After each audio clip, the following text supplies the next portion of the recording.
नमस्कार, आप सभी का स्वागत हेलो किसान में। मैं हूं मुकुल शर्मा। हेलो किसान कार्यक्रम में आपके लिए हर रोज अलग अलग विषय लेकर हम हाजिर होते हैं और आज भी बेहद ही खास विषय लेकर आपके लिए हम आए हैं। आज के विषय क्या रहेंगे, आइए सबसे पहले इस पे हम नजर डाल लेते हैं। आज खास तौर से आपको जानकारी देंगे बरसाती अमरूद के बागों की देखभाल के बारे में और बात होगी मोटे अनाज के प्रसंस्करण की भी, किस तरीके से इसका प्रसंस्करण करके आप अच्छा लाभ ले सकते हैं। और इन दोनों विषय से संबंधित अगर आप कुछ जानकारी लेना चाहते हैं या कुछ सवाल पूछना चाहते हैं तो आप हमारे टोल फ्री नंबर हैं, इन पर आप हमें कॉल कर सकते हैं। ये नंबर है 1800113060, साथ ही 1800113061। इन दोनों नंबर पे आप हमें कॉल कर सकते हैं और आपके सवालों के जवाब देने के लिए आज दो बेहद ही खास मेहमान हमारे साथ जुड़े हैं। इनका परिचय आपसे हम करा दें। हमारे साथ स्टूडियो में मौजूद हैं डॉक्टर एस के सिंह जी। आप अध्यक्ष हैं फल विज्ञान संभाग के भारतीय कृषि अनुसंधान संस्थान पूसा, नई दिल्ली से। बहुत बहुत स्वागत आपका डॉक्टर सिंह। और साथ ही हमारे साथ जुड़ी हैं डॉक्टर ममता तिवारी जी। आप निदेशक हैं मानव संसाधन विकास कृषि विश्वविद्यालय कोटा, राजस्थान से। बहुत बहुत स्वागत आपका भी डॉक्टर ममता जी। तो आज इन दोनों विषय से आपको हम ना सिर्फ पूरी जानकारी देंगे बल्कि जो आपकी जानकारी अधूरी है उसको भी पूरा करेंगे हमारे विशेषज्ञ। लेकिन सबसे पहले अगर हम यहाँ डॉक्टर सिंह आपसे जानकारी लेना चाहेंगे, जो हम बरसाती अमरूद की बात करते हैं, क्योंकि आमतौर पर जो किसान है वो जानने लगा है कि किस तरीके से अपनी आमदनी को बढ़ाना है, लेकिन बरसाती अमरूद की जब बात की जाए तो किस तरह की देखभाल की जो हम खासतौर से बात कर रहे हैं वो आवश्यकता होती है और उसका लाभ क्या मिलता है किसान को? जैसा कि आपने बताया कि बरसाती अमरूद प्राय वैज्ञानिकों को सुना होगा कि वो सलाह देते हैं कि किसान जो है वो जो शीतकालीन जो फसल आती है उसको ले। लेकिन मैं बताना चाहूँगा कि बरसाती फसल है, अगर उसे ढंग से करे और उसकी जो सावधानियां बरती, उसमें होता ये है कि देखा गया है कि प्राय उसमें जो फल मक्खी जो है वो ज़्यादा लग जाती है, उसमें मिठास भी कम होता है और जाहिर सी बात है कि उत्पाद अगर होता भी है तो उसमें बिल्कुल पानी पानी सा रहेगा, कोई स्वाद नहीं होता है। तो किसानों को ये करना है कि चूंकि ये बेमौसम है और एक मैं और बात कहूं कि लोग इसको खरीदना चाहते हैं। बरसाती फसल जो आती है मार्केट में, ये हमेशा जो शीतकालीन फल आती हैं उनसे करीब दुगने कीमत पे बिकता है, क्योंकि बहुत से लोग जैसा कि जानते हैं यहाँ की अमरूद जो है, जिसे डायबिटीज है या पेट की शिकायत है, कब्जियत है, इन सभी को खाना जरूरी होता है और वो खाते हैं, यानी कि मांग निकल बिल्कुल है। बिल्कुल बिल्कुल जी। तो देखिए इस बीच किस तरीके से ना सिर्फ मुनाफा भी आपको हो सकता है बल्कि जो हमारे बाग हैं उनकी देखभाल आपको कैसे करनी होगी, जिससे ना सिर्फ बरसाती अमरूद तो आप वहाँ ले ही पाएंगे बल्कि जब सर्द काल में जो आपका फल आएगा वो और कैसे अच्छा हो सकता है, इस बारे में भी आपको पूरी हम जानकारी यहाँ देंगे। लेकिन आइए आगे बढ़ें, उससे पहले नजर डाल लेते हैं हमारी इस खास रिपोर्ट पर।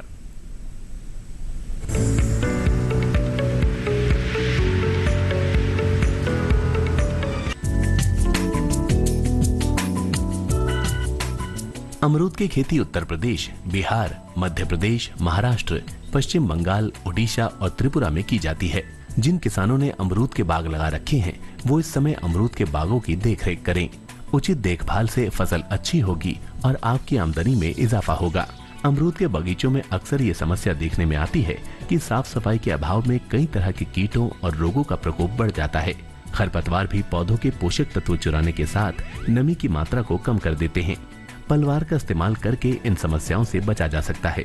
पलवार नमी संरक्षण के साथ साथ मिट्टी के कटाव को कम करने, खरपतवारों के बीजों को उगने से रोकने और मिट्टी के तापमान को स्थिर रखने का काम भी करती है। पलवार के लिए सूखी घास फूस का इस्तेमाल कर सकते हैं। हालांकि आजकल प्लास्टिक मल्च का इस्तेमाल ज्यादा किया जा रहा है। अमरूद को कीट और रोगों से बचाने के लिए सही समय पर इनकी पहचान करके इन पर नियंत्रण करें। अमरूद में फल गलन रोग के होने से फल गल कर गिरने लगते हैं। इसकी रोकथाम के लिए बरसात के मौसम में 2 ग्राम मैनकोजेब दवा को 1 लीटर पानी में मिलाकर छिड़काव करें। साथ ही रोगग्रस्त फलों को बाग से बाहर मिट्टी में दबा दें। दवा का छिड़काव कृषि विशेषज्ञों की सलाह से ही करें। अमरूद में फल मक्खी के प्रकोप को कम करने के लिए गिरे हुए और ग्रसित फलों को नष्ट कर दें। छेदक कीट से भी अमरूद को बचाएं। अमरूद के बाग में साफ सफाई रखें। नीम और जैविक खाद का इस्तेमाल करें। इस तरह बरसात में अमरूद के बागों की उचित देखरेख करके आप अच्छी उपज ले सकते हैं।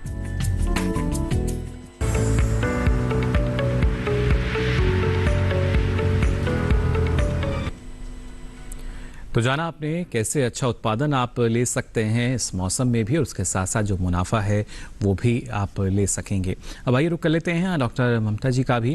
डॉक्टर ममता, जानना चाहेंगे आपसे मोटे अनाज को लेकर, और ख़ासतौर से इनको अगर हम पोषक अनाज अब कहें तो ये कहना भी गलत नहीं होगा, लेकिन किस तरीके से एक नया रुझान जो है, या एक हम कह सकते हैं एक आकर्षण जो है अब मोटे अनाज की खेती की तरफ किसान का नज़र आता है, एक अलग ही रुचि उसमें नज़र आती है। और जब उसमें प्रसंस्करण की बात हम करते हैं तो कहीं ना कहीं जो आमदनी दोगुनी करने की बात कही जाती है वो सार्थक होती हम देख सकते हैं। मोटे अनाज जो है उनकी तरफ बहुत रुझान अब बढ़ा है किसानों का। और खास तौर से इसमें मैं कहना चाहूंगी कि माननीय प्रधानमंत्री जी का भी बहुत अच्छा टूल है, क्योंकि उन्होंने कोशिश करी है। आयुष मंत्रालय के एक प्रोग्राम में उन्होंने खास तौर से किसानों को कहा है कि उनको मोटे अनाजों की उपज को अब लेना चाहिए। और मोटे अनाज जो है, इनको मैं आपको बताऊं कि सुपर फूड का नाम दिया गया है।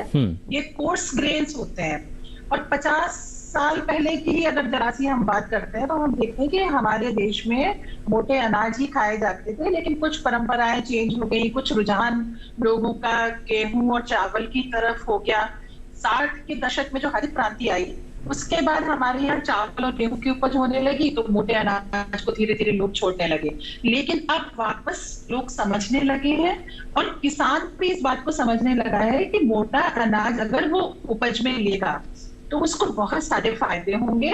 और लोगों में ये जागृति आई है कि उन्होंने मोटे अनाज को खाना शुरू किया। तो ये 22 वर्षा चल रहा है। जब हम खाएंगे तो किसान को उपजाएंगे उसको, और चूंकि हम समझने लगे हैं कि ये बहुत पौष्टिक है और बहुत ज्यादा फायदेमंद है सेहत के लिए, और साथ ही इसकी जब हम उपज लेते हैं तो बहुत ज्यादा मेहनत नहीं करनी पड़ती है। तो इसलिए मोटे अनाज की तरफ रुझान बढ़ा है। अब प्रश्न उठता है कि मोटा अनाज है क्या, कौन से अनाज है जिनको मोटा अनाज कहा जाता है? तो जौ, बाजरा, मक्का, रागी, ज्वार और कोदो, ये कुछ ऐसे अनाज हैं जो कि मोटे अनाज की श्रेणी में आते हैं और शरीर के लिए बहुत ज्यादा फायदेमंद है। इनका पौष्टिक मान बहुत ज्यादा है। जी बिल्कुल डॉक्टर ममता, और इनका जब प्रसंस्करण कर दिया जाता है तो और भी लाभ जो है हमारे किसानों को मिलता है। इस बारे में भी आपसे विस्तार से हम जानकारी लेंगे, लेकिन यहाँ आइए नजर डाल लेते हैं इस खास रिपोर्ट पर भी।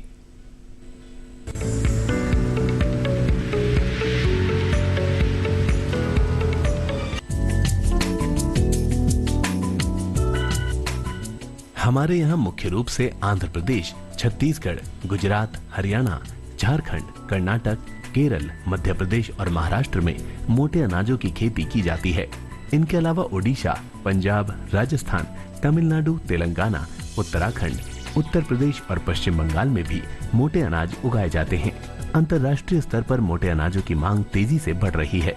इतना ही नहीं, साल 2023 में पूरी दुनिया में अंतर्राष्ट्रीय पोषक अनाज वर्ष मनाया जाएगा। सरकार भी मोटे अनाजों की खेती, इसके प्रसंस्करण और मूल्य संवर्धन पर जोर दे रही है, जिससे किसानों की आमदनी भी बढ़ेगी। मोटे अनाजों में बाजरा, ज्वार, रागी, कांगनी, कोदो, कुटकी, चीना, सांवा, ब्राउन टॉप मिलेट, टेफ मिलेट और फोनियो मिलेट आते हैं। लोगों के खान पान की आदतों में आए बदलाव और स्वास्थ्य कारणों से मोटे अनाजों से बनाए जा रहे खाद्य उत्पादों की मांग भी तेजी से बढ़ रही है। ऐसे में मोटे अनाजों का प्रसंस्करण कर कई तरह के उत्पाद बनाकर लाभ कमाया जा सकता है। महिलाएं स्वयं सहायता समूह बनाकर मोटे अनाज से कई तरह के उत्पाद बना सकती हैं। जौ, बाजरा और रागी से बिस्किट, चिप्स और नमकीन बना सकते हैं। मोटे अनाज से छोटे बच्चों के लिए भी भोजन बनाया जा सकता है। मोटे अनाज में मूल्य संवर्धन करके इनसे रोटियां भी बनाई जा सकती हैं। ज्वार से चॉकलेट, मफिन्स, पानी पूरी, बर्फी और समोसा बना सकते हैं, तो बाजरे से मुठिया, लड्डू और रागी से बालूशाही और पकौड़ी बनाई जा सकती है। मोटे अनाज से अलग अलग उत्पाद बनाने के लिए आप नई नई तकनीकों का इस्तेमाल कर सकते हैं। शुरू में व्यवसाय की शुरुआत छोटे स्तर पर करके बाद में बाजार मांग के हिसाब से व्यवसाय का विस्तार कर सकते हैं।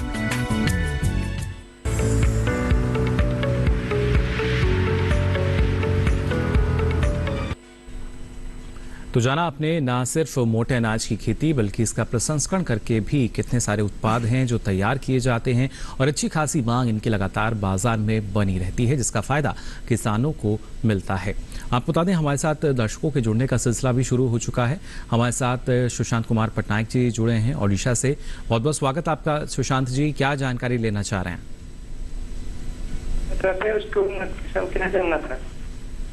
जी, अमरूद के बारे में आप जानना चाह रहे हैं? हाँ, उसकी उन्नत किस्म क्या जानना था।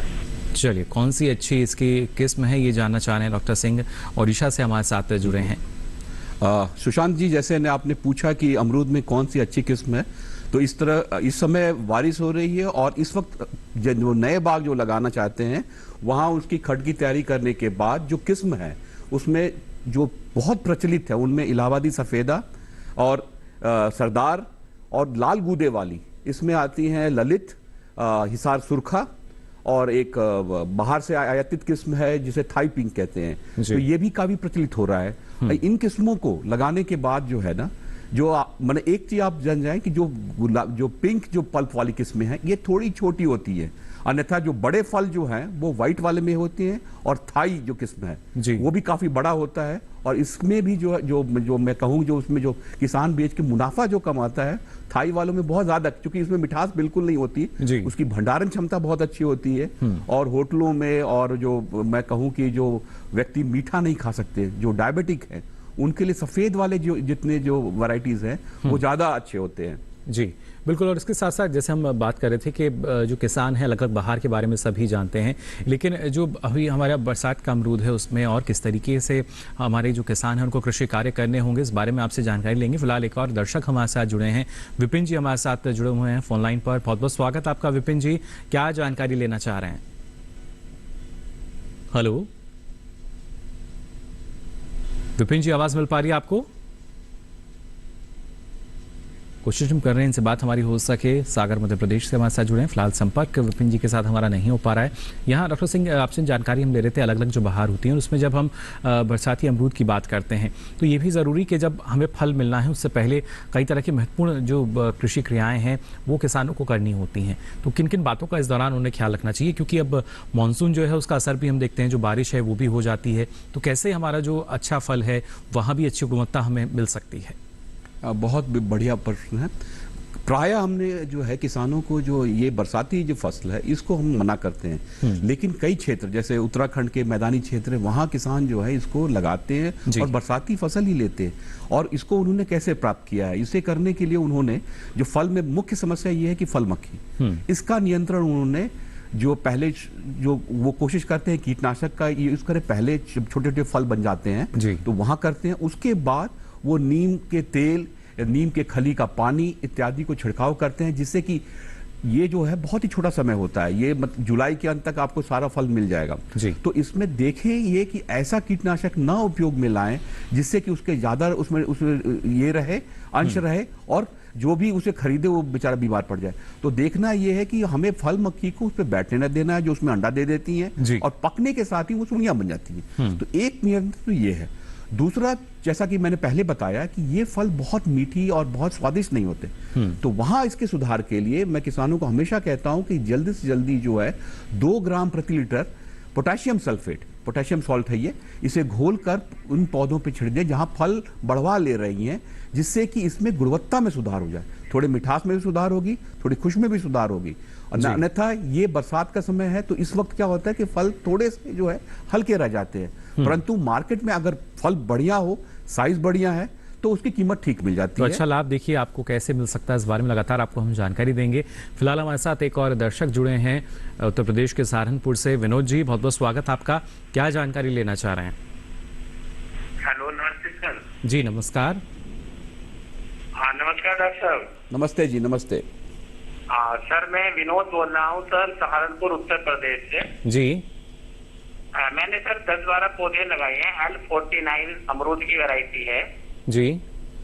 सर वो 2-3 साल तो बहुत मीठे निकले, लेकिन अब उसमें पोषक तत्व पूरे दे रहा हूँ लेकिन उन्हें मिठास रही है सर। मिठास कम हो गई अब ऐसा लगता है? हाँ सर जी, अब वो मीठे नहीं हो रहे हैं सर। जी डॉक्टर सिंह, क्या वजह है इसके विनोद पीछे? जी, आपने बहुत ही बढ़िया प्रश्न पूछा है कि शुरुआती दौर में फल बहुत बड़े भी हो रहे होंगे और अच्छे मिठास या गुणवत्ता वाले भी हो रहे होंगे, लेकिन ये आपको सुनिश्चित करना है कि जब पौधों में आप खाद और उर्वरक इत्यादि जब दे रहे होते हैं तो साथ ही जो सूक्ष्म तत्व हैं इनकी कमी उसमें महसूस की जा रही है, और यही वजह है कि फल जो है बहुत मीठे और बहुत अच्छे गुणवत्ता वाले नहीं हो रहे हैं। तो आप कोशिश करें कि उस पे जो है जो कमर्शियल घोल मिलता है सूक्ष्म तत्वों का उसको कर ले, नहीं तो जिंक सल्फेट और बोरिक एसिड ये 2 ग्राम प्रति लीटर के हिसाब से उस पर छिड़काव कर दें, जिससे कि पौधे में ये कमी ना हो और इसका सीधा प्रभाव आपके फल के साइज पे पड़ेगा। और आप देखोगे कि फिर वापस वही, और एक चीज और मैंने बताई थी पोटेशियम सल्फेट की, पकने से 1 महीना पहले इसकी छिड़काव जरूर करें, आपके फल के गुणवत्ता में सुधार होगा। जी बिल्कुल, तो देखिए किस तरीके से गुणवत्ता में सुधार आप ला सकते हैं।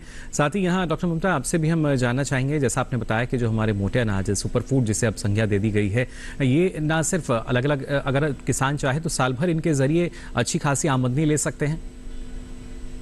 बिल्कुल बिल्कुल, हर मतलब पूरे वर्ष ये इसकी उपज भी ले सकते हैं जी। और जैसा मैंने अभी बताया था कि इसके प्रोडक्शन में बहुत ज्यादा मेहनत नहीं है, ये कम पानी में भी अच्छे फूड उगते हैं, ये इनका उपज अच्छी आती है। इसके अलावा इनके लिए ज्यादा किसी इंसेक्टिसाइड पेस्टिसाइड की जरूरत नहीं पड़ती है। दूसरा ये कि जलवायु परिवर्तन जो होते रहते हैं उसका भी इन सुपर फूड के प्रोडक्शन पर ज्यादा फर्क नहीं पड़ता है जी। और बहुत कम पानी की उपज ये होती है, तो पूरे वर्ष इसका प्रोडक्शन लिया जा सकता है आसानी से।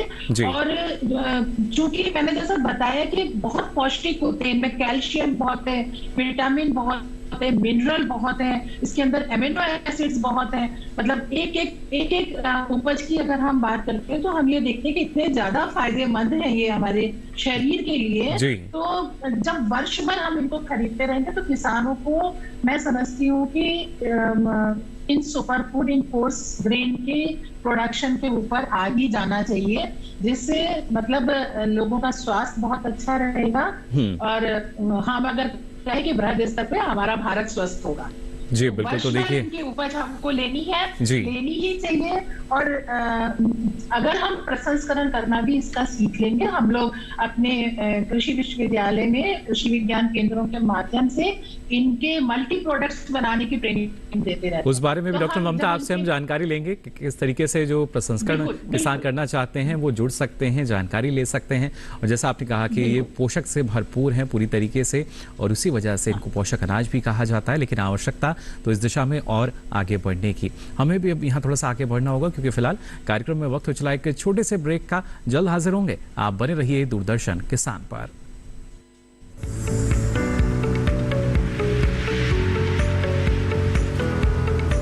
अरे भाई सुना नहीं क्या, केसीसी ने किसानों का जिंदगी बदल दिया है। देश के छोटे किसान 1,60,000 रुपए तक का कर्ज बिना किसी गारंटी को ले पाएंगे। ब्याज खोरों से भी पीछा छुटा। मैं तो जैविक खेती का पूरा सामान मंगा लिया, केसीसी का भी कोई दबाव नहीं है। ब्याज चुकाने के लिए पूरा 1 साल मिलता है। समय पर भुगतान करने पर केवल 4% के सालाना ब्याज पे लोन मिल गया मुझे।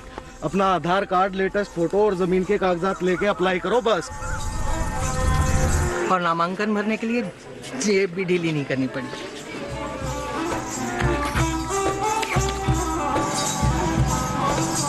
चाचा, उधार चुकाने के 24 घंटे के बाद उतने ही पैसे वापस निकाल सकते हैं। केसीसी ने किसानों की जिंदगी वाकई बदल दी है। तो आप भी किसान क्रेडिट कार्ड अपनाएं और सहजता से ऋण पाएं।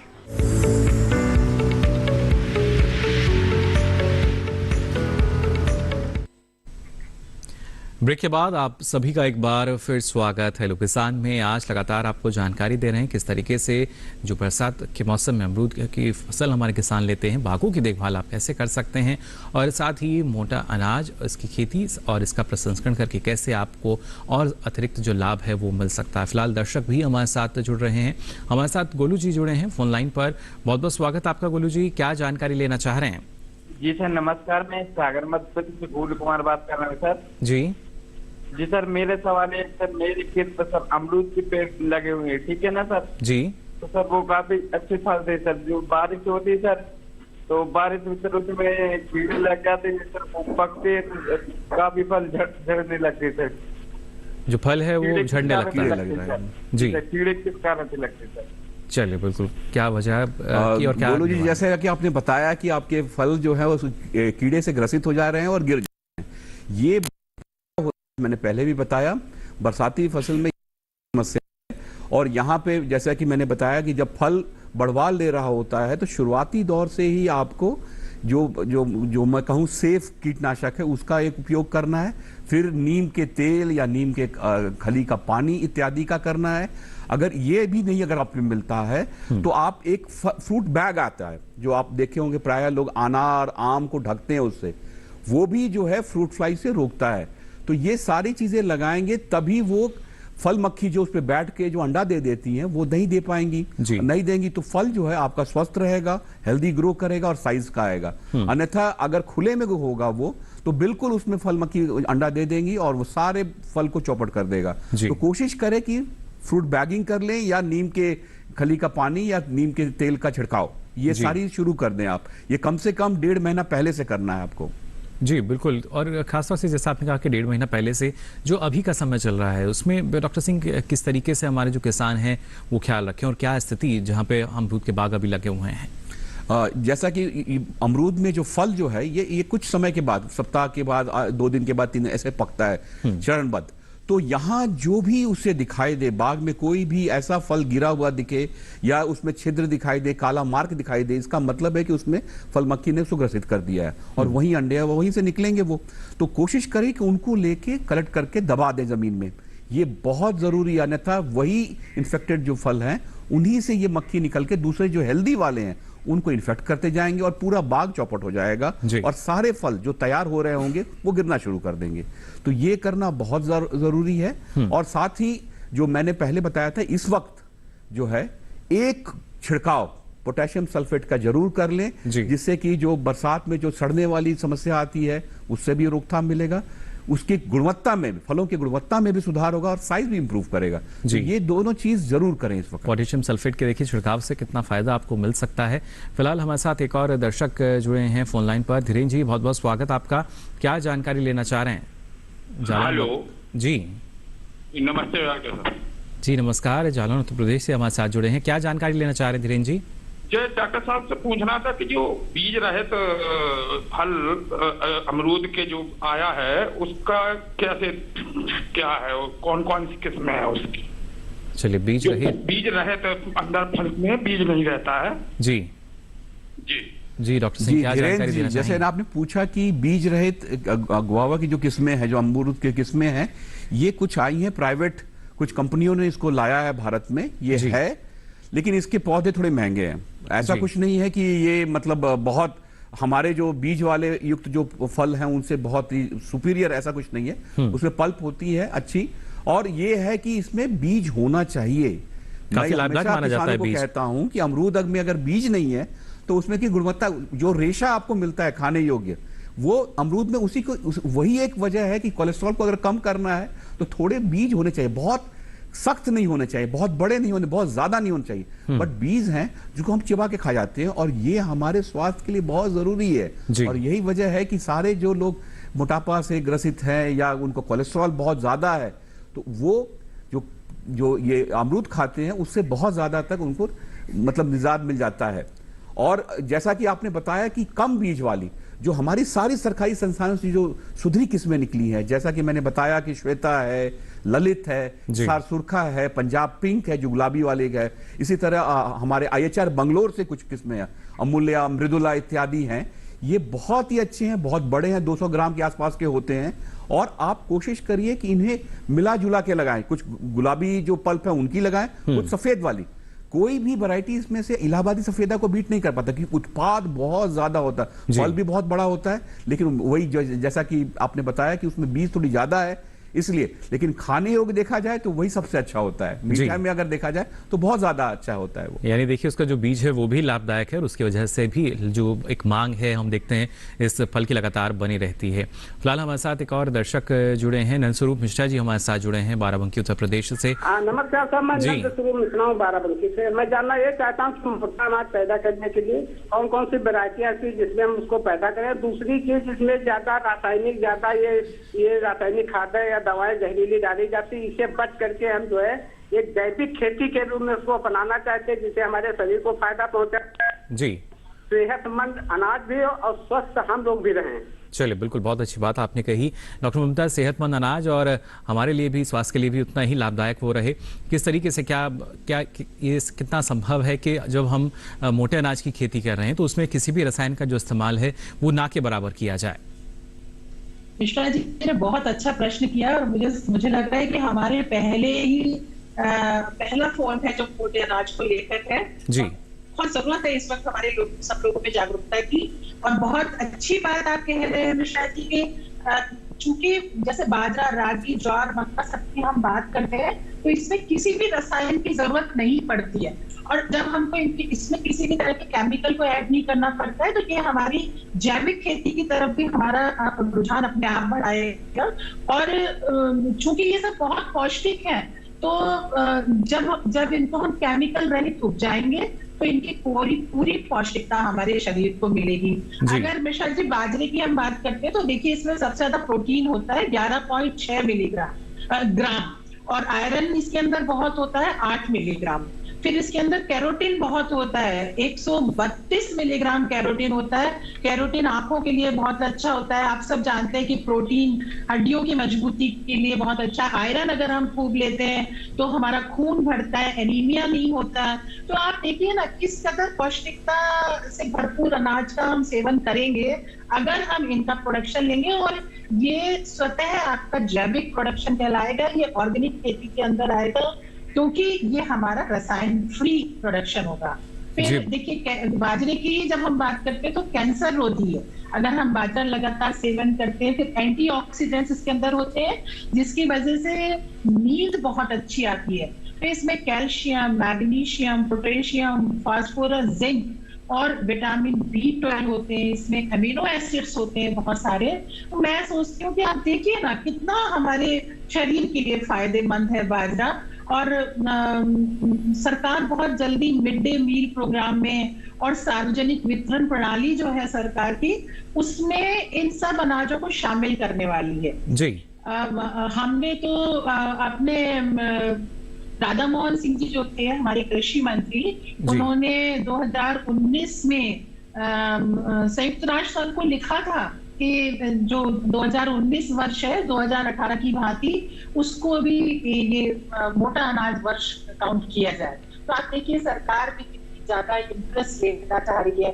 फिर जैसे हम ज्वार की अगर बात करते हैं, ज्वार को आम जनता ने बिल्कुल खाना ही छोड़ दिया है, जबकि ज्वार के अंदर जो कैल्शियम, कॉपर और आयरन होता है वो हमारे ब्लड में आरबीसी को बढ़ाता है जी। तो आप देखिए कि सबसे ज्यादा परेशानियां तभी होती है जब हमारा ब्लड प्यूरिफाइड नहीं होता है या ब्लड में आरबीसी, डब्ल्यूबीसी कम होते हैं। तो कितनी आसानी से बिना किसी दवाइयों को खाए हम अपने रोज के भोजन में ज्वार को, बाजरे को शामिल करके कितनी पौष्टिकता ले सकते हैं। डॉक्टर ममता, क्या इनका जो प्रसंस्करण की जब हम बात करते हैं तो सबसे पहले जो इनका आटा है वो शायद एक ना सिर्फ किसान बल्कि एक जो अगर हम बात करते हैं उपभोक्ता की, वो उसको आसानी से मिल जाता है। तो क्या उसमें भी ये गुण हम मान सकते हैं? इसको कोई पीसने में, तैयार करने में कोई ज्यादा मेहनत नहीं पड़ती है।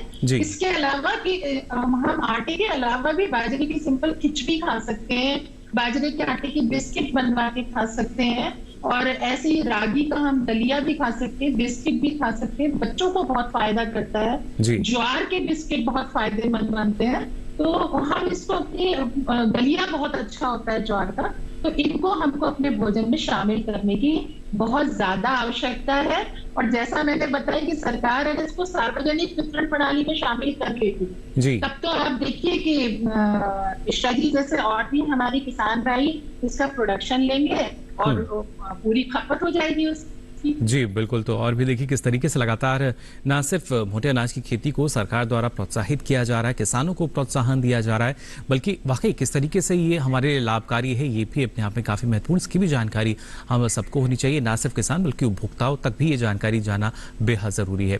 फिलहाल हमारे साथ एक और दर्शक जुड़े हैं फोन लाइन पर। बहुत बहुत स्वागत आपका हेलो किसान में। क्या जानकारी लेना चाह रहे हैं? हेलो सत्यम जी हमारे साथ जुड़े हैं जी, सवाल पूछ सकते हैं आप अपना सत्यम जी। हेलो हेलो हाँ जी जी, आवाज मिल पा रही है आपको? ये अमरूद का पेड़ मैं लगाया हूँ जी, उसका पत्ती छोटा हो गया और पत्ती में छेद हो गया है और पत्ती बड़ा भी नहीं हो रहा। चलिए, जो उसका आकार है छोटा है, छेद भी इसमें नजर आ रहे हैं, क्या वजह हो सकती है इसके पीछे डॉक्टर सिंह? पत्ती बड़ा भी नहीं हो रहा जी, और पत्ती पेड़ बड़ा भी नहीं हो रहा और पत्ती छोटा भी हो रहा है, बढ़वार भी नहीं है। अच्छा सत्यन जी, जैसा कि आपने बताया कि जब आपने इस पौधे की रुपाई करी थी तो खड की तैयारी आपने शायद बहुत अच्छे ढंग से नहीं की होगी, क्योंकि ये जो आप सिम्टम बता रहे हैं सीधे सीधे ये बताता है कि जिंक की बहुत ज़्यादा कमी है आपकी भूमि में।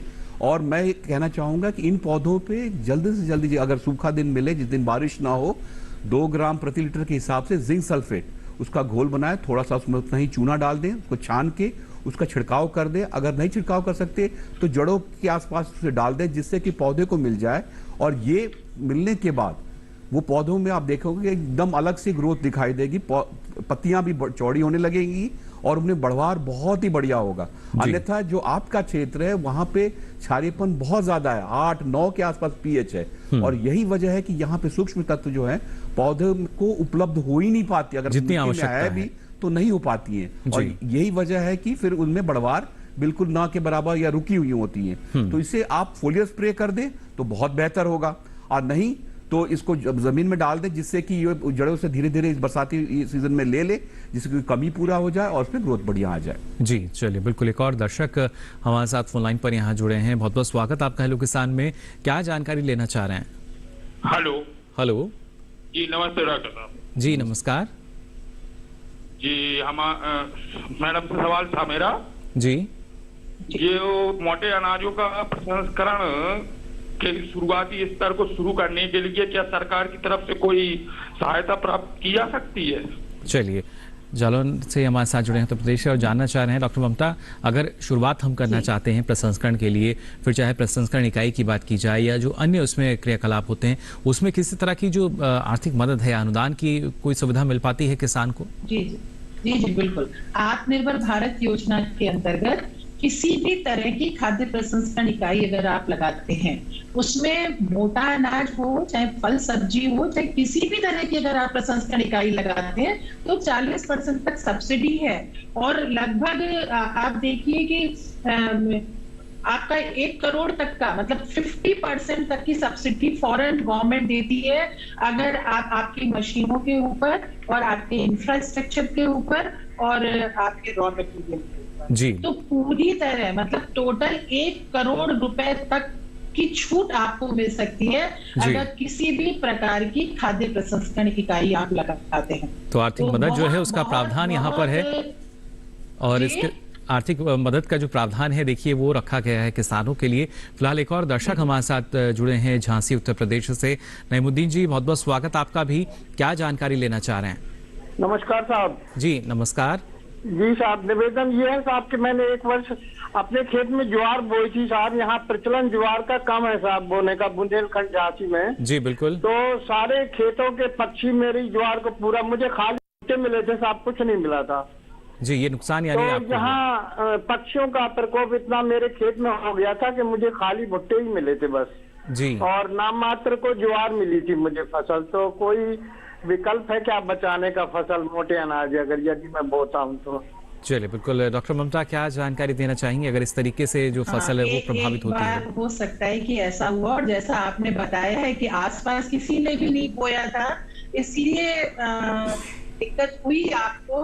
और कई बार तो देखिए खेती में बहुत सारी समस्याएं आती हैं, उनका सामना आपने करा। मुझे दुख है कि ज्वार जैसी इतनी पौष्टिक फसल आपने ली और उसका पूरी तरह आपको लाभ नहीं मिल पाया, लेकिन एक जागरूकता अगर होगी और आसपास के सभी लोग अगर प्रोडक्शन लेंगे तो मुझे लगता है कि आप एक कृषक क्लब बना लें, आप एक ग्रुप जैसा बना लें और सभी किसान मिलकर एक साथ इस तरह का प्रोडक्शन अगर लेंगे तो ये समस्या से निजात पाया जा सकता है। जी बिल्कुल, यानी यहाँ पर पहले जो उद्देश्य है पक्षियों को पकड़ने की जो इंस्ट्रूमेंट्स होते हैं और वो उस तरह के आप अगर लगाएंगे तो आप इस समस्या से छुटकारा पा सकते हैं। बिल्कुल, बचाव के तौर पर देखिए आप कुछ एहतियात तौर पर कदम उठा सकते हैं, लेकिन जैसा डॉक्टर ममता ने कहा कि अगर आप समूह में खेती करेंगे, यानी अगर आप एफपीओ एक बना लेते हैं और मोटे अनाज की खेती उसका प्रसंस्करण करके अच्छा लाभ हमारे देश में जो किसान हैं वो ले रहे हैं। एफपीओ कई ऐसे हैं जो कि मोटे अनाज की खेती करते हैं, तो इस दिशा में भी जैसे आप जागरूक किसान हैं और भी जो किसान हैं उनको अपने साथ आप शामिल कीजिए और उसके बाद हम उम्मीद यही करते हैं कि आपको भी अच्छा मुनाफा जो है वो ना सिर्फ ज्वार बल्कि जो दूसरे भी मोटे अनाज हैं उनकी खेती करके मिल सकेगा। आगे भी आपको यहाँ जानकारी देंगे। आपका प्रयास बहुत सराहनीय है। मैं यहाँ कहना चाहूंगी कि आप किसान भाई हमारे हताश ना हो, आपका प्रयास सराहनीय और आप लगे रहें। जी बिल्कुल, बहुत अच्छा प्रोडक्शन आने लग जाएगा। जी बिल्कुल, बेहतर उत्पादन जो है देखिए मिल सकता है और आगे भी आपको लगातार हम यहाँ जानकारी देते रहेंगे। लेकिन फिलहाल रुक रहे हैं एक और छोटे से ब्रेक के लिए, जल्द हाजिर होंगे। आप बने रहिए दूरदर्शन किसान पर।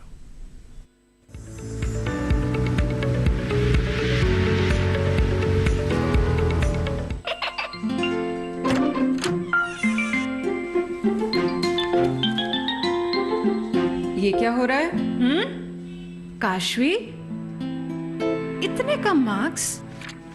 काशू बेटा पढ़ा करो, पढ़ोगी नहीं तो आगे कैसे बढ़ोगी? मम्मा मैं भी तो आपसे यही कहना चाहती हूँ, पढ़ा करो। आप पढ़ोगे नहीं तो आगे कैसे बढ़ोगे? मतलब?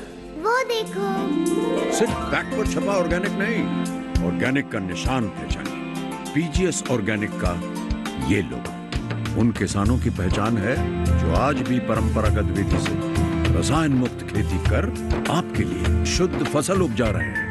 अब समझे मम्मा, अगर मैं प्योर ऑर्गेनिक फूड नहीं खाऊंगी तो अच्छे मार्क्स कहाँ से लाऊंगी? अच्छा बच्चों, जैविक खेती की इस मुहिम को आगे बढ़ाइए, शुद्ध ऑर्गेनिक अपनाइए।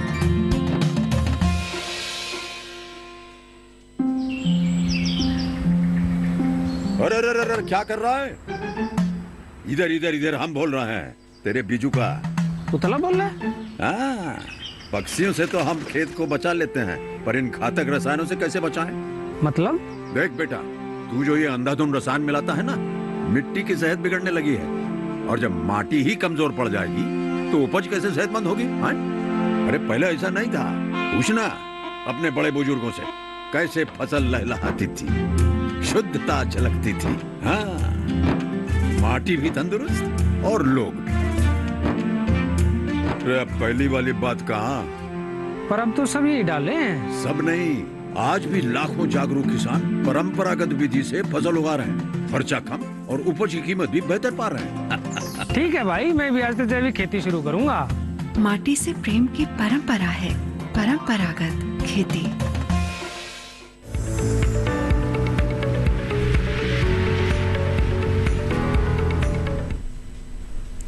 ब्रेक के बाद आप सभी का एक बार फिर स्वागत हेलो किसान में। लगातार आपको हम जानकारी दे रहे हैं किस तरीके से बरसात के जो अमरूद है उसके बागों की देखभाल आप कर सकते हैं और मोटे अनाज की खेती, साथ ही प्रसंस्करण के बारे में भी। यहाँ डॉक्टर सिंह आपसे हम जानना चाहेंगे, आपने बताया कि खासतौर से जो सबसे ज़्यादा प्रकोप हम देखते हैं वो फल मक्की का रहता है, लेकिन इसके अलावा भी और किस तरीके से जो गुणवत्ता के में सुधार की हम बात करते हैं वो हो सकती है, क्योंकि कभी कभी हम देखते हैं फल छेदक का भी जो प्रकोप है वो फल पे नज़र आता है।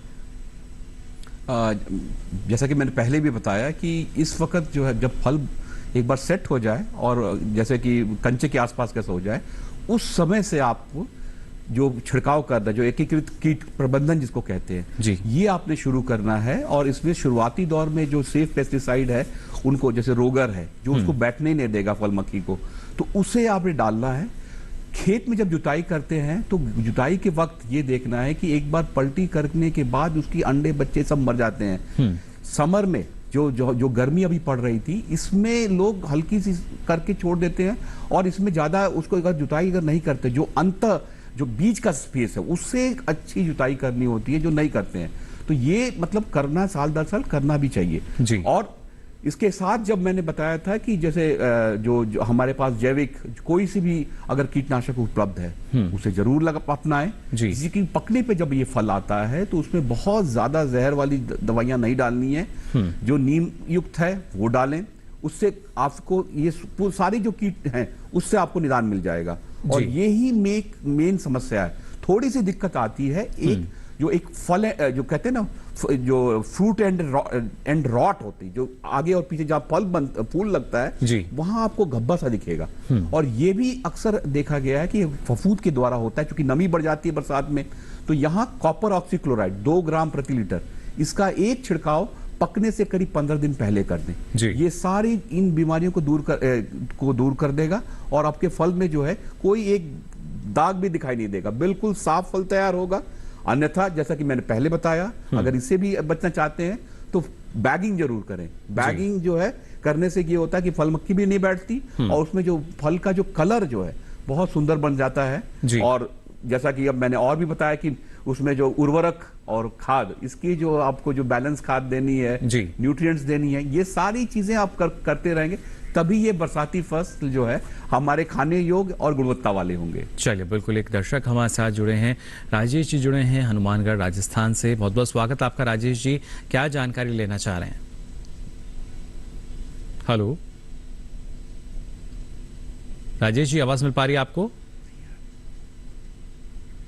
हनुमानगढ़ राजस्थान से हमारे साथ जुड़े हैं फोन लाइन पर, कोशिश हम कर रहे हैं इनकी जो आवाज है वो हम तक पहुंच सके। हेलो, संपर्क अभी फिलहाल राजेश जी के साथ हमारा नहीं हो पा रहा है। यहाँ डॉक्टर ममता, आपसे भी जानकारी लेना चाहेंगे। जिस तरीके से आपने बताया कि जो प्रशिक्षण की, यहाँ प्रसंस्करण की जो जानकारी है वो लगातार दी जाती है, प्रशिक्षण आयोजित किए जाते हैं, और किस तरीके से इसमें भी एक जो रुझान है वो नज़र आता है, और खासतौर से महिलाओं की अगर हम बात करते हैं, स्वरोजगार की हम बात करते हैं, उस लिहाज से ये कितना महत्वपूर्ण? महिलाओं के स्वरोजगार के लिए तो ये बहुत अच्छा एक सोर्स है, बहुत अच्छा साधन है। और हमारे यूथ भी, हमारे जो यंग किसान हैं वो भी हमारे सेंटर पर खूब आते हैं और यहाँ पर प्रसंस्करण जो भी हम सिखाते हैं, और खासतौर से हम मक्का के, बाजरे के और सोयाबीन को भी यहाँ मैं बताऊंगी, इसकी भी बिस्किट्स हम बनाना सिखाते हैं। तो मक्का के जो हम मल्टी प्रोडक्ट इनको सिखा रहे हैं वो बड़े पॉपुलर हो रहे हैं। हमने मक्का के मफिन भी बनाना सिखा रहे हैं। और मक्का जैसा आप सब जानते हैं कि बहुत ज्यादा फायदेमंद होती है बच्चों के लिए, प्रेग्नेंट वुमेन के लिए, और जिनका वेट कम होता है उनके लिए भी बहुत ज्यादा फायदेमंद होती है। कैलोरी खूब होती है, इसमें कार्बोहाइड्रेट्स होते हैं। तो मक्का के भी हम यहाँ पर बिस्किट बनाना और मफिन बनाना सिखा रहे हैं। और यहाँ पर जितने भी मेरे व्यूअर जुड़े हुए हैं इस वक्त, जो भी हमारे दर्शकगण हैं, उनको मैं कहना चाहूंगी कि प्रोडक्शन से लेके प्रसंस्करण तक की जानकारी कृषि विश्वविद्यालय और जो भी जिस भी क्षेत्र के वो हैं उनके आसपास जो कृषि विज्ञान केंद्र हैं वहां पर जाकर उसकी जानकारी नियमित रूप से लेते रहें। और यहाँ मैं आप सबको एश्योर कर रही हूँ कि अगर आपके आसपास जो कृषि विज्ञान केंद्र है वहां पर आपको सही जानकारी नहीं मिल पा रही है, या साइंटिस्ट उपलब्ध नहीं है, या फिर विशेषज्ञ उपलब्ध नहीं है, तो आप हमारे कृषि विश्वविद्यालय कोटा में कांटेक्ट करिए। मैं आपकी हर तरह की समस्या का समाधान करूंगी। चलिए, वहां से भी जानकारी मिल सकती है। एक और दर्शक हमारे साथ जुड़े हैं, डॉक्टर ममता सत्येंद्र जी हमारे साथ जुड़े हैं भरतपुर राजस्थान से। बहुत बहुत स्वागत सत्येंद्र जी, क्या जानकारी लेना चाह रहे हैं आप? हेलो हाँ जी सर। जी, सवाल पूछ सकते हैं आप अपना। सर ये हमारे जो बाजरा है उसमें भुट्टे में सर वो निकल जाती है, वो रोएदार जैसे वो निकलते हैं ना जी, रोए से हो जाते हैं सर, उसमें दाना कम पड़ता है। जो दाना है वो कम बनता है उसमें? हाँ जी, भुट्टों में। जी चलिए, बिल्कुल डॉक्टर ममता, क्या वजह इसके पीछे हो सकती है जो बता रहे हैं जो दाना कम पड़ता है? उसके लिए मैं आपको सलाह दूंगी, क्योंकि इन सब फसलों के प्रोडक्शन से संबंधित सारी जानकारी डिटेल में आप अपने निकटतम कृषि विज्ञान केंद्र पर जाकर लें। वहां पर जो एग्रोनॉमिस्ट होंगे, कृषि वैज्ञानिक होंगे, वो आपको विस्तार से समझाएंगे, आपके खेत पर विजिट करेंगे और आपको पूरी तरह ये बताएंगे कि कहाँ क्या गलती हुई और आगे आपको किस तरीके से प्रोडक्शन लेना है। तो आप निकटतम कृषि विज्ञान केंद्र पर तुरंत संपर्क करें। जी बिल्कुल, ये बेहद ज़रूरी। लगातार जो हमारे किसान हैं ना सिर्फ जानकारी लेते रहे हैं बल्कि आधुनिक तकनीक का भी जो इस्तेमाल है अब उसमें होने लगा है। और जहाँ तक अगर हम बात करते हैं यहाँ पर अमरूद की भी, तो इसमें भी डॉक्टर सिंह, क्योंकि जो और फलों की अगर बात की जाए तो कटाई छटाई जो है वो काफ़ी महत्वपूर्ण माना जाता है। इसी तरह जब अमरूद की हम बात करते हैं तो नई शाखा पर जो फल आ रहा है या पुरानी शाखाओं को हटाना है, वो किस तरह की प्रक्रिया रहती है और कितनी महत्वपूर्ण अच्छे उत्पादन के लिए? बिल्कुल, अब देखा जाए कि आज जो हम अमरूद के बाग लगा रहे हैं, नए बाग, ये अति सघन लगाए जा रहे हैं, बहुत सघन होते हैं और इनमें काट छांट करके ही उत्पादकता को कई गुना बढ़ाया जा सकता है। अमरूद भी एक ऐसा फल है जो शीर्ष पे नहीं फलता, वो एक्सिल में फलता है। तो ये वजह आपको मिल जाता है कि आपकी प्रूनिंग कर सकते हैं, सगाई कर सकते हैं, कम दूरी पे लगा सकते हैं। और यहाँ आप जैसे बरसात में हम बिल्कुल मना करवाते हैं, लेकिन एक अच्छी चीज़ है कि आप जो भी किसान है वो चाहे तो सारे पौधों पे जो ऐसे जो बढ़वार ले रहे होते उनमें गुटी बना सकता है। उसके पौधशाला अगर वो चाहे तो एक बहुत ही बढ़िया विकल्प है कि इस वक्त गुटी बांध के, उससे फायदा ये होता है कि पौधे की सगाई भी हो गई, तने भी छोटे हो गए और साथ साथ आपको ऐसे पौधे मिल गए जो आपको और एक्स्ट्रा इनकम देंगे। तो किसान भाई ये करे कि जो पौधे, जो ब्रांचेस बहुत ज्यादा फैल गई हैं, उस पे ये जो है गुटी बांध ले। और इसमें करना भी कुछ नहीं है, मिट्टी लेना है आपने, थोड़ी सी रेता है और थोड़ी सी खाद, ये मिलाकर और उसको प्लास्टिक के में बांधना है। एक छल्ला उतारते हैं उसमें और ऊपर वाले में एक रूटेक्स नाम का पाउडर आता है जो आप नर्सरियों में जाइए या जहाँ दवा बिकती है या जहाँ यहाँ उर्वरक इत्यादि बिकते हैं वहां मिल जाता है, उसे ऊपर लगाना है और ये मिट्टी का उस पर जो बॉल लगा के उसको बांध दे। बरसात भर में उसमें जड़न दिखाई देगी, उसको काट के फिर छाया में लगा लेते हैं। इस तरह से ये प्रवर्धन जो पौधशाला को तैयार करना, ये इस वक्त का एक मेन कार्य होता है। अगर किसी किसान ने अगर बरसाती फसल नहीं दी है तो वहां उन्हें फल नहीं होगा, तो वहां बेहतर ये है कि उसमें बढ़वार बहुत ज्यादा ना करें, तो वहां इस तरह की प्रक्रिया करके नर्सरी की पौध तैयार कर लें जिससे कि वो आगे उसे बेच सके या उनके जो जहां भी उनको गैप है बरसात में जो है अगले साल वो लगा सकेंगे मार्च में। जी, तो ना सिर्फ देखिए अगर आप उसको अपने पास रखते हैं तो अच्छा मुनाफा आपको बाग के जरिए हो पाएगा, क्योंकि उन पे फलन जो है वो अच्छा आपको मिल सकेगा, और दूसरा कि रोजगार के रूप में भी आप इसको अपना सकते हैं, जो दूसरे किसान हैं उन तक भी पहुंचा सकते हैं, जिससे आपकी आमदनी में इजाफा हो सकता है।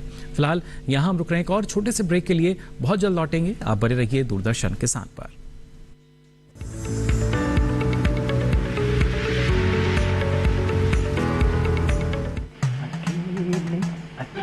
अरे वाह भैया, अकेले अकेले। अरे तू भी ले, पर खाएगा कैसे? मैं ऑर्गेनिक खेती की बात कर रहा रे बेटे। अकेले अकेले खेती कब तक करेगा? मतलब गांव में 20-25 किसानों का समूह बना के पंजीकरण करवा ले, फिर सरकारी ट्रेनिंग भी मिलेगी और मुफ्त जैविक बीज खाद भी। फिर पीजीएस ऑर्गेनिक की सरकारी मोहर के साथ तेरी उपज आकर्षक पैक में पहुंचेगी बड़े बाजार तक। अच्छा? हाँ। अरे भाई कहाँ चल दिया? सबको साथ लाने, आमदनी बढ़ाने। तो किसान भाई समझ गए ना, साथ मिलकर ऑर्गेनिक खेती कीजिए, अपनी परंपरा को आगे बढ़ाइए, ज्यादा मुनाफा कमाइए। माटी से प्रेम की परंपरा है परंपरागत खेती।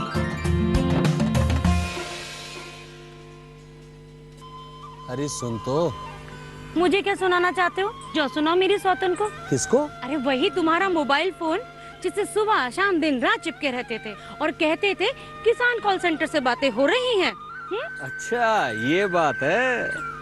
हाँ, क्यों? क्या हुआ? अब बात नहीं होती क्या? अब तो झट से बात हो जाती है। ऐसा क्या? हाँ, अब तो ज्यादा लाइनें और खास तकनीक के कारण खेती के माहिरों से तुरंत बात हो जाती है। और अगर कभी लाइन व्यस्त हो तो अपनी समस्या फोन पर रिकॉर्ड करा दो, वहाँ से फोन आ जाता है और समस्या की हल का मैसेज भी आ जाता है। ये देखो आ गया। अरे वाह, इसका मतलब इंतजार की घड़ी अब खत्म। हाँ। तभी मैं सोचूं कि आजकल मुझ पर इतना प्यार क्यों आ रहा है। कृषि संबंधी समस्याओं का अपनी भाषा में तुरंत हल पाने के लिए पूरे भारत में किसी भी फोन से हेल्पलाइन नंबर पर संपर्क करें। किसानों का दोस्त किसान call centre.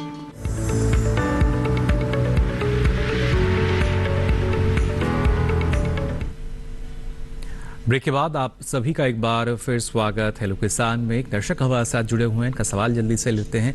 PL Swami ji हमारे साथ जुड़े हैं राजस्थान से, बहुत बहुत स्वागत आपका। क्या जानकारी लेना चाह रहे हैं? हाँ, मैं सिंह साहब से, डॉक्टर साहब से पहले नमस्कार आप सबको। जी नमस्कार। हाँ, एक तो जो अमरूद है उसमें कैनोपी मैनेजमेंट कैसे करते हैं जी। और मेरे पास किचन गार्डनिंग में 3 पौधे लगाए हुए हैं इजाज पैदा के जी। और जिसमें 60-70 सेंटीमीटर शाखाएं हैं, 2-2, 3-3।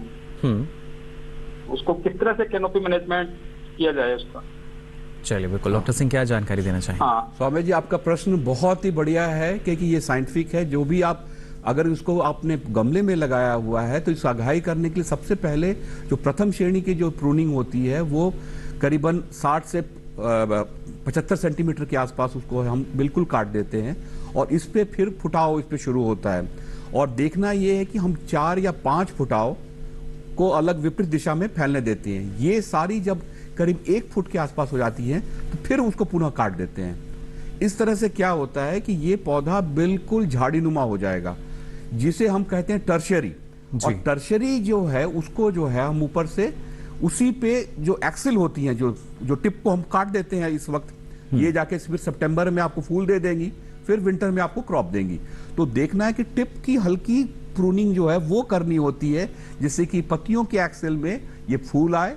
और ये बहुत ही, जिसे आप कहते हैं ना कि फूलों को भी नियंत्रण कर लिया और इसमें साइज में, फलों के जो साइज में भी जो है बहुत बढ़िया सुधार होता है। तो ये सगाई करना जो भी सघन बागवानी अपनाए हुए उनके लिए तो बहुत जरूरी है।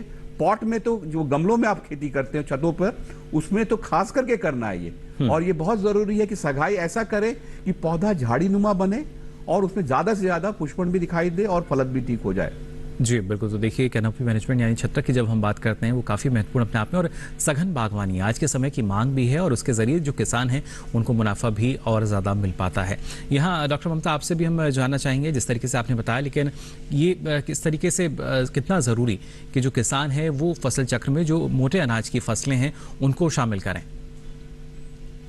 देखिए, जैसा अभी अभी हमने देखा कि परंपरागत खेती को हमको वापस अपनाना है, हमें वापस अपनी पुरानी जड़ों की तरफ जाना है।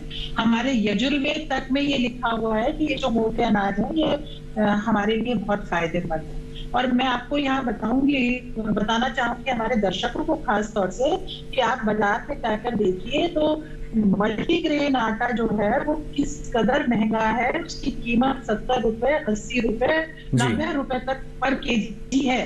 तो मल्टीग्रेन में ये सारे अनाज मिलाकर एक आटा बना दिया जाता है और मल्टीग्रेन आटा कहलाता है। और लोग आजकल क्योंकि हेल्थ कॉन्शियस बहुत ज्यादा हो रहे हैं तो सब लोग इसको खाना चाहते हैं। तो अगर हम लोग प्रोडक्शन लेंगे तो हम तरह तरह से इसको सेल कर सकते हैं। एक बात और यहाँ पर मैं अपने किसानों को कहना चाहूंगी, जो मोटे अनाज का उत्पादन ले रहे हैं वो ऐसा ही अनाज ले जाके मंडी में बेचने के बजाय उसका प्रसंस्करण कर ले, उसके 1 किलो के, 2 किलो के, 5-5 किलो के पैकेट बना ले, उनको ग्राइंड कर ले, पीस ले और फिर उसके बाद खादी भंडार में, कोऑपरेटिव सोसाइटीज में और जो दूसरे जो होलसेल भंडार है वहां पर सेल करें। आप देखिए, जो भी आजकल हेल्थ कॉन्शियस हमारा जो कस्टमर है उसका बहुत रुझान है मोटे अनाज की तरफ। अनाज के साथ साथ मैं यहाँ पर बताना चाहूंगी कि जैसे अलसी है और चिया है और किनोवा है, इन सब चीजों को भी बहुत ज्यादा उपयोग में लेने लगे हैं हमारे आजकल जो हमारे युवा है, जो हमारे थोड़ा सा पढ़ा लिखा वर्ग है, मैं कहूंगी, जिसको समझ में आने लगा है कि ये चीजें कितनी फायदेमंद है। जी बिल्कुल। और उम्मीद यही मैं ये कहूंगी कि मल्टीग्रेन आटा भी बेचें और इनको पीस के भी बेचें। जरूरी नहीं है कि जैसी फसल आई उसको ले जाके मंडी में बेच दें। इसको प्रसंस्करण करने में, इन अनाजों के प्रसंस्करण में ज्यादा मेहनत भी नहीं लगेगी, कोई महंगी मशीन, यानी खुद से ही प्रसंस्करण की जो शुरुआत है वो की जा सकती है और उसके जरिए आप अपनी आमदनी को दोगुना नहीं बल्कि उससे भी ज्यादा कर सकते हैं। महिलाओं को शामिल किया जा सकता है। चलिए, ये भी काफी महत्वपूर्ण कि देखिए किस तरीके से ज्यादा जो श्रम की जो आवश्यकता है उसके लिए आपको और भी लागत आपकी जाएगी नहीं, आप घर में ही इसकी शुरुआत कर सकते हैं। फिलहाल डॉक्टर ममता, आपने इतनी महत्वपूर्ण जानकारी हमारे दर्शकों के साथ साझा की, इसके लिए आपका बहुत बहुत आभार। धन्यवाद। तो यहाँ जानकारी दी डॉक्टर ममता ने किस तरीके से देखिए मोटे अनाज की खेती और प्रसंस्करण के बारे में। और साथ ही यहाँ डॉक्टर सिंह, आपसे भी हम संक्षिप्त में जानना चाहेंगे, अब जो हमारे किसान हैं वो नए बाग जो लगाना चाहते हैं वो किस तरह की तैयारी करें?